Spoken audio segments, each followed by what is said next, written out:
Let me come in there and say the cynic might throw this back at you and say the only reason your statement and what you are saying now as far as the bailing out of SAA is concerned, the only reason you can afford to say that is because their members belong to NUMSA and not your union. If it was your workers, you'd be spitting fire. I mean, the reality is Labour, as part of the alliance more broadly, has enjoyed a bonanza for many, many years. Salary increases, outpacing inflation, outpacing CPI. That bonanza, that Christmas is over.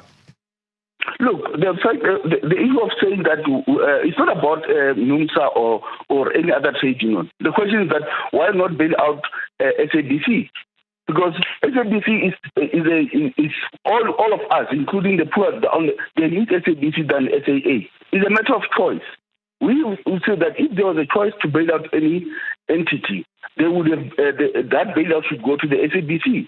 And the fact that we've been getting above the inflation adjustment does not mean that we are super rich at the moment. Look, water, electricity, medical aid inflation is not counted because medical aid inflation is not part of the CPI.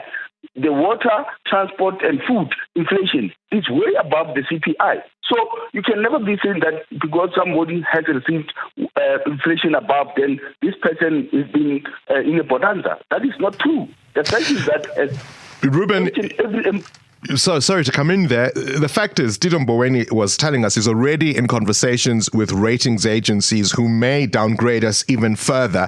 At some point, if we don't take this tough medicine ourselves, somebody else is going to force it on us when we run out of money and we go with a begging bowl to the financial institutions who will impose these kinds of restrictions anyway. Let's rather do it ourselves. Look, I think they've got an option. A very good option is that if they can go back and say that, okay, let's recoup the money that has been lost through looting and corruption. Let's go for Bosasa. Let's go for the Guptas. Let's go for the municipalities. The Auditor General report is there.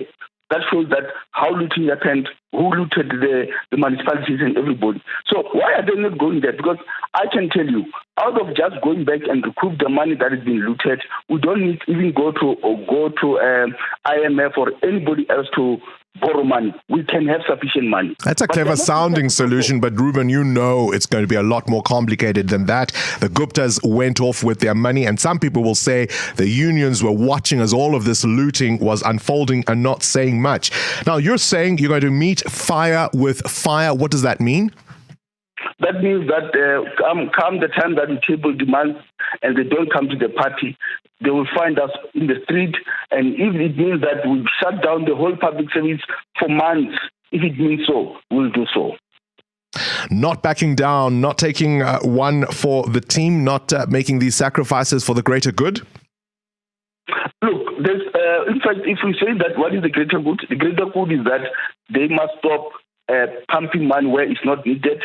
They must start recouping the money that is being looted. Then we can talk. The greater good would be there's a big promise for infrastructure spend. Jobs are going to be created that way. A lot of that infrastructure is going to be around making public service deliver things it maybe cannot do so now. And with the boon that might come from all of that, this economy might get kick-started again and we all win. Current events, developing stories, tough questions. Your voice making a difference. This is Breakfast with Bongani Bingwa.